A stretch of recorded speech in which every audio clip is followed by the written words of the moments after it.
پاک پڑھی اللہم صلی علی سیدنا مولانا محمد المصطفیٰ صلی اللہ علیہ وسلم صلاۃ و سلاما علیک یا رسول اللہ صلی اللہ تعالی علیہ وسلم۔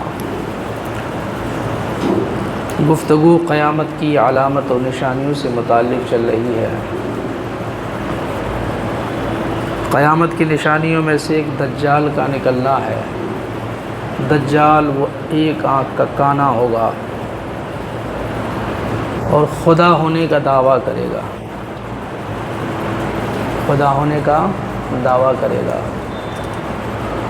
اللہ وہ ہے جس کا کوئی شریک نہیں ہے، جس کا کوئی ساجھی نہیں ہے۔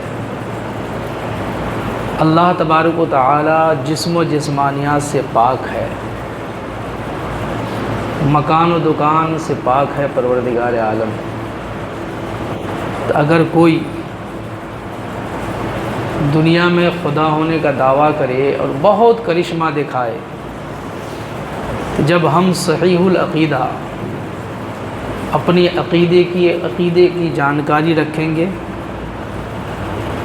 اگر عقیدے کی جانکاری ہے کہ ہمارا رب وہ ہے جس نے ساری کائنات کو پیدا فرمایا ہے، رب وہ ہے جو نراکار ہے، اس کا کوئی آکار نہیں ہے، کوئی شکل نہیں ہے، رب وہ ہے جو جگہ زمین مکان دکان سے پاک ہے۔ اب اگر کوئی جسمانی شکل میں اللہ ہونے کا، خدا ہونے کا دعویٰ اگر کرے گا، تو جب ہم کو صحیح عقیدے کا علم ہوگا تو انشاءاللہ العزیز یہ صحیح عقیدے کا صحیح علم شیطان کے ہر مکر و فریب سے ہمیں بچائے گا انشاءاللہ۔ جی، آدمی بہکتا ہے کب؟ جب اس کو بنیادی جانکاری نہیں ہوتی ہے، عقیدے کے بارے میں جانکاری نہیں ہوتی ہے تو پھر بہک جاتا ہے۔ جب صحیح عقیدے کی جانکاری ہوگی کہ بھئی ہمارا رب چلنے پھرنے سے پاک ہے، ہمارا رب جگہ زمین سے پاک ہے، اور یہ آ کے دعویٰ کر رہا ہے کہ ہم خدا ہیں، طرح طرح کے کرشمہ دکھا رہا ہے۔ جی، چونکہ عقیدہ صحیح اور صحیح عقیدے کی جانکاری ہے تو کوئی کتنوں کرشمہ دکھائے گا، مومن کبھی بھی بہکے گا نہیں، مومن کبھی اس کی طرف مائل نہیں ہوگا۔ اس لیے ضروری ہے کہ ہم عقیدے کے تعلق سے جانیں۔ عقیدہ کا علم اگر نہیں ہوگا، عقیدہ درست نہیں رکھ پائیں گے اگر، تو پھر کوئی بھی اچھا عمل آخرت میں نفع نہیں دینے والا ہے۔ میری بار بار گفتگو ہوتی ہے کہ ہر اچھا عمل اپنے اندر نفع رکھتا ہے، جو بھی اچھا کام کرتا ہے اس کو نفع دیتا ہے۔ اگر کافر، مشرک یا اسلام سے جو خارج ہیں وہ اچھا کام کرے گا تو اس اچھے کام کا اثر اور صلہ اسی دنیا میں اس کو ملے گا اور دیکھے گا، آخرت میں اس کے لیے کوئی حصہ نہیں ہے۔ لیکن اچھا کام اگر مومن کرے، الحمدللہ اہل ایمان کرے، صحیح العقیدہ کرے، اس اچھے کام کا صلہ اللہ پاک اس دنیا میں بھی عطا فرمائے گا، اور پھر آخرت میں تو کنفرم ہے اللہ بہت زیادہ عطا فرمائے گا۔ فرماتے ہیں کہ اس کے ماتھے پر کاف فے لکھا ہوگا، یعنی کافر، اس کے ماتھے پر لکھا ہوگا۔ وہ جو دجال نکلے گا نا، اس کے ماتھے پر کافر لکھا ہوگا۔ اس میں اہل ایمان پڑھ لیں گے، سمجھ جائیں گے کہ بھئی یہ کافر ہے، یہ ڈھونگی ہے، یہ ایمان کا لٹیرا ہے یہ۔ لیکن کفار و مشرکین اسی تحریر کو پڑھ نہیں پائیں گے تو وہ پھنس جائیں گے، اور اللہ تبارک و تعالی بڑی بڑی آزمائش عطا فرماتا ہے اور عطا فرمائے گا۔ اللہ تبارک و تعالی دجال کو اتنی تیزی دے گا، اتنی قوت کہ بہت تیزی سے سیر کرے گا۔ 40 دن کی ایک معمولی سی مدت میں حرمین شریف کے علاوہ وہ پوری دنیا کا سیر کر لے گا، وہ صرف 40 دن۔ سوچئے کتنی تیزی، یہ آزمائش ہی نا۔ آج ہم لوگ تو معمولی چیز کر کے ہمارے معاشرے میں کئی لوگ بھاگ جاتے ہیں، وہ اتنی اچھی بات بتا دی ہے، وہ ایسا کر دیے، ویسا کر دیے، وہ ہے نا بھائی میری دکانداری بہت ٹھپ تھی، گئے نا تعویذ لکھ دیا ہو نا، تو اب دکان ایک دم بالکل دھواں جھاڑ چلنے لگی، تو کیا مطلب وہ اچھا ہو گیا؟ وہ کسی کو کہیں سے شفا اگر مل جاتا ہے تو شفا مل جانا یہ اچھا ہونے کی تو دلیل نہیں ہے۔ جیسے اگر کسی کو مسجد میں دعا کرنے سے ملتا ہے، کہیں مزارات پہ حاضری ہوتی ہے، وہاں سے بہت کچھ مل جاتا ہے جی، ایسے مندر سے بھی تو بہتوں کو ملتا ہے، تو پتھروں سے تو بہتوں کو ملتا، نہیں ملتا تو کروڑوں کی آبادی جاتی کا ہے کو جی، ملتا ہے، لیکن کہیں سے کسی کو کچھ ملنا وہ حق ہونے کی دلیل نہیں ہے۔ وہ حق وہی ہے جسے اللہ اس کے رسول صلی اللہ علیہ وسلم نے حق فرمایا ہے اور اصحاب نبی نے مانا ہے، حق وہی ہے۔ تو 40 سال کی معمولی سی مدت میں، 40 دن کی معمولی سی مدت میں حرمین شریف کے علاوہ تمام روئے زمین کا گشت کرے گا، اور اس 40 دن میں پہلا دن سال بھر کے برابر، دوسرا دن مہینہ کے برابر، تیسرا دن ہفتہ کے برابر، باقی دن 24 گھنٹے کا وہ سراپا فتنہ ہوگا، وہ سراپا آزمائش۔ ایک ہاتھ میں اس کی جنت ہوگی، ایک ہاتھ میں جہنم ہوگی، وہ جنت اور جہنم لے کے پھرے گا۔ وہ اس کی جو جنت ہوگی وہ اصل میں جہنم ہوگی، اور اس کی جو جہنم ہوگی وہ اصل میں جنت ہوگی۔ جب وہ خدائی کا دعویٰ کرے گا کہ مجھے مانو، میں اللہ ہوں، میں خدا ہوں تمہارا، جو اسے مانے گا، اس کو مانے گا، اس کی بات کو مانے گا، وہ اسے اپنی جنت میں ڈالے گا۔ اپنی جنت میں ڈالے گا مطلب اصل میں جہنم میں ڈالے گا، اور جو اس کو رد کر دے گا، اس کی بات کو رد کر دے گا، اس کی باتوں کو انکار کر دے گا، ٹھوکریں مار دے گا، لات مار دے گا، اس کو اٹھا کر کے جہنم میں پھینک دے گا، اور اصل میں اس کی جہنم الحمدللہ جنت ہوگی، اس کی جہنم اصل میں جنت ہوگی۔ بتائیے کیسے کیسے ابھی آزمائش باقی ہیں، اس لیے اللہ کی پناہ مانگیے، رب تبارک و تعالیٰ سے یہ دعا مانگیے، مولا ہم لوگ کمزور ہیں پروردگار، ضعیف الخلقت، جہاں پیدائشی اعتبار سے کمزور ہے وہیں ہمارا ایمان بھی بہت کمزور ہے، مولا ایمان پر قائم رہنے کے لیے تو غیبی مدد فرما مولا، وہی قائم رہ سکتا ہے ایمان پر جسے اللہ تبارک و تعالیٰ کی خاص مدد ملے گی۔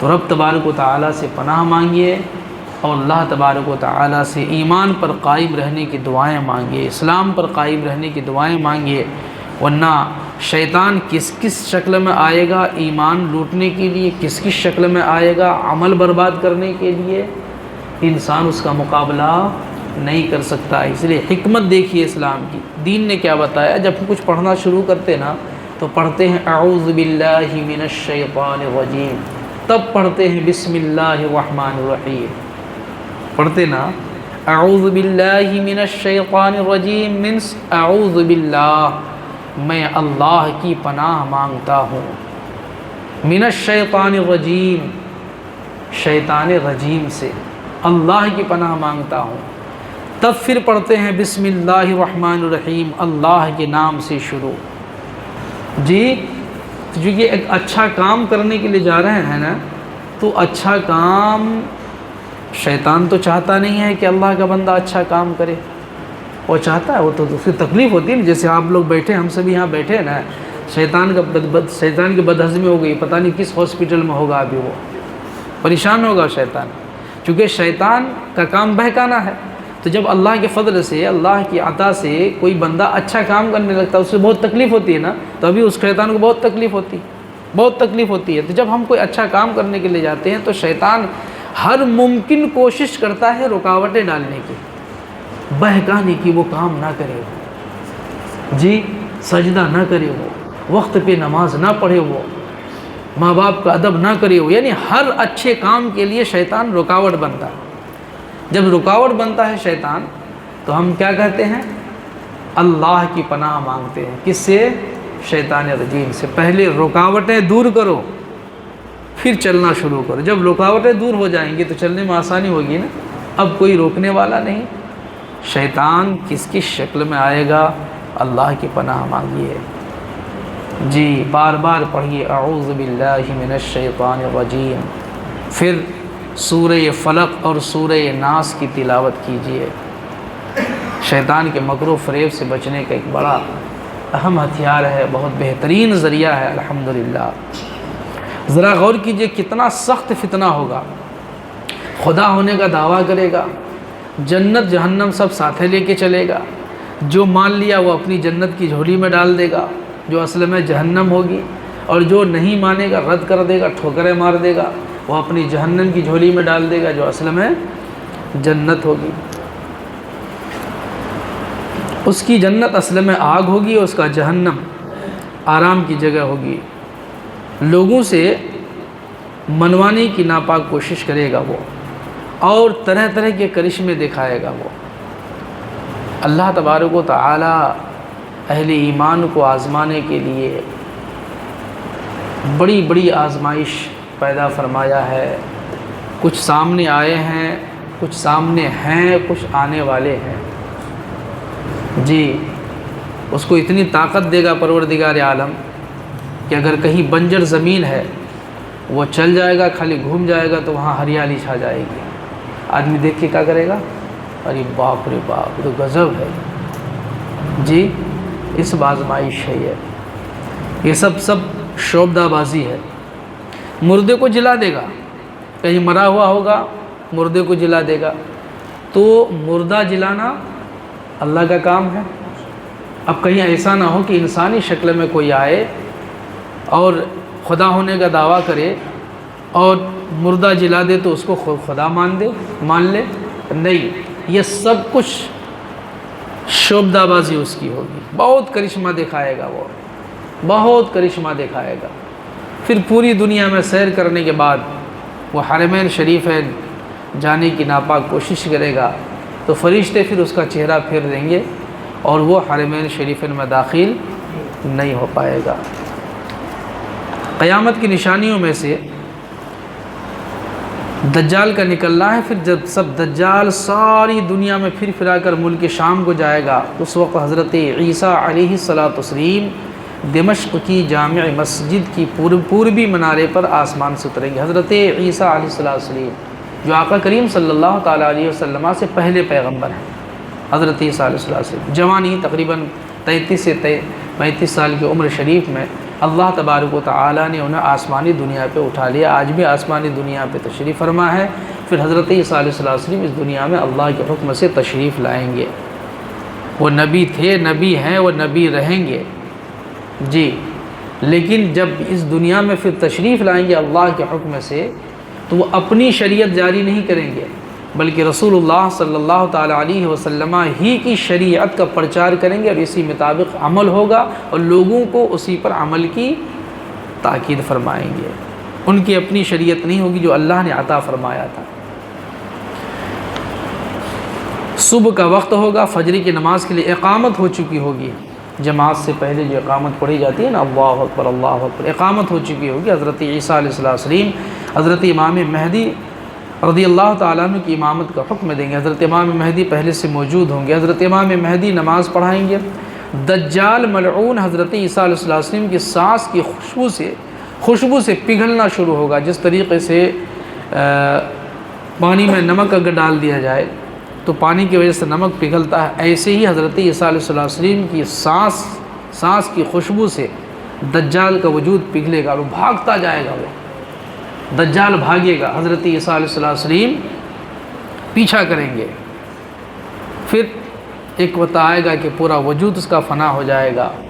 پھر حضرت عیسیٰ علیہ السلام اللہ تبارک و تعالیٰ کی دی ہوئی طاقت سے الحمدللہ صلیب توڑ دیں گے، جو عیسائیوں کی پہچان، جو بدعقیدوں کی، یہودی اور عیسائیوں کی جو پہچان ہے صلیب، اس کو توڑیں گے۔ پوری دنیا میں خنزیر سب کو قتل کر دیں گے۔ جتنے یہودی و عیسائی بچے رہے ہوں گے وہ سب آپ پر ایمان لائیں گے۔ اس وقت پوری دنیا میں ایمان ہی ایمان ہوگا، الحمدللہ ایمان ہی ایمان ہوگا۔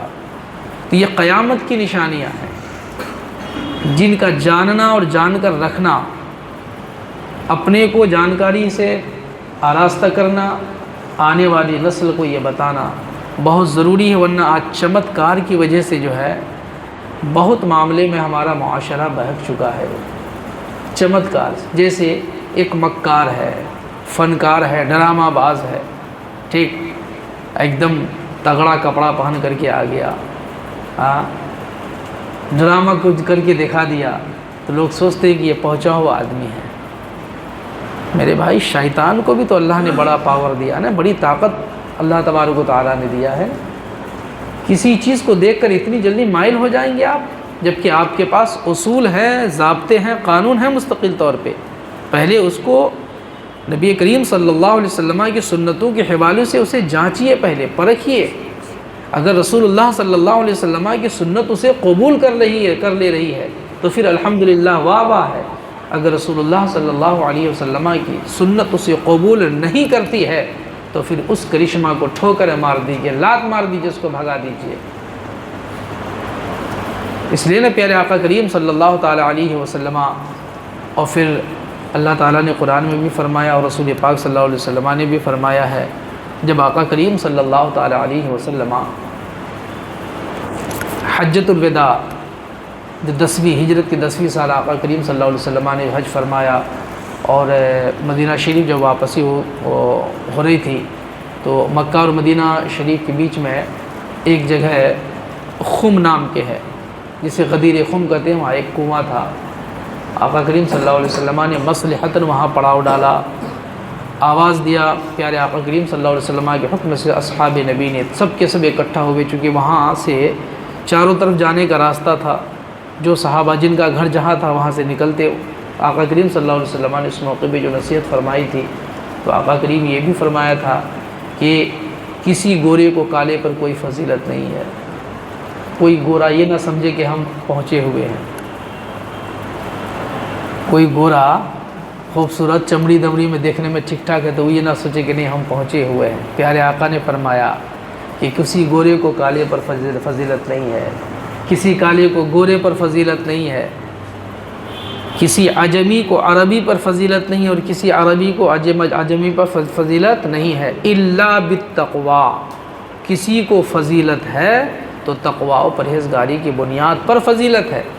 اب اگر کوئی کالا کلوٹا انسان، بالکل غریب اور مفلس، اگر اللہ اس کے رسول صلی اللہ تعالیٰ علیہ وسلم پر ایمان رکھتا ہے، اللہ اس کے رسول صلی اللہ علیہ وسلم کے فرامین پر عمل کرتا ہے، فرائض و واجبات کی ادائیگی کرتا ہے، حرام سے مکروہ تحریمہ سے بچتا ہے، رسول اللہ صلی اللہ علیہ وسلم کی سنتوں پہ عمل کرتا ہے، تو بہتر وہ ہے کہ ایک بہتر وہ گورا جو لفوا ہے، جو گورا فرض ادا نہیں کرتا ہے تو گورا، لیکن واجب کی پرواہ نہیں کرتا ہے تو گورا، حرام سے بچتا نہیں ہے، وہ رسول اللہ صلی اللہ علیہ وسلم کی سنتوں سے اس کو کوئی مطلب نہیں ہے، تو کیا گورا ہونے کی وجہ سے وہ افضل ہو جائے گا؟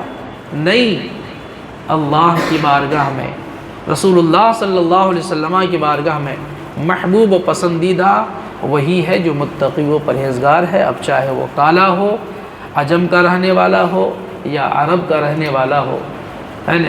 اس حقیقت کو سمجھیں ہم اور آپ، ہماری قوم سمجھیں، ہماری لوگ سمجھیں، ورنہ دیکھ کر کے وقار اتنا نور ٹپکتا ہے۔ کسی گورا کو دیکھ لیا نا، کسی جھنجھٹ کو دیکھ لیا، جھنجھٹ ہی نہ کہیں گے سب کو، جس کو دین سے مطلب نہیں ہے، قوم کی ہمدردی جس کے دل میں نہیں ہے، جس کو صرف اپنی عیش کی زندگی وہ چاہیے، تو جھنجھٹ کو کوئی گورا اگر دیکھ لیتا نا، گورا چٹا دیکھتے تھا تو بولتا کیا ہے کہ باپ کا نور ٹپکتا ہے۔ بتائیے ابھی یہ نور دیکھنے کے لیے نگاہ بھی تو نور والی چاہیے نا، جس کو پیشاب کر کے استنجا کرنے کا ڈھنگ نہیں ہے، پاکی حاصل کرنے کا ڈھنگ نہیں ہے، اب وہ نور دیکھ رہا ہے، وہ نور ٹپکتا ہے، یہ ہے نا؟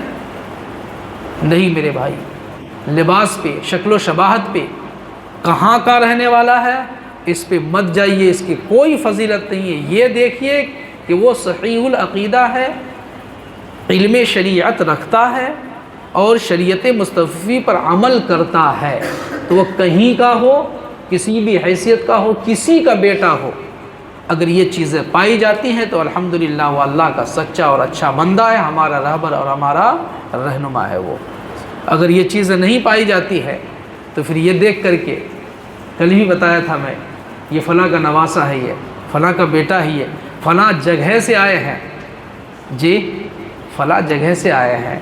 اس دنیا میں مدینہ منورہ سے بھی کوئی افضل جگہ ہوگی کیا؟ جہاں آقا کریم صلی اللہ علیہ وسلم کا روضہ انور ہے، وہاں سے بھی کوئی افضل جگہ ہے کیا؟ تو کیا وہاں سے کوئی بھی اگر آ جائے گا تو اس نسبت سے ہم اچھا مان لیں گے؟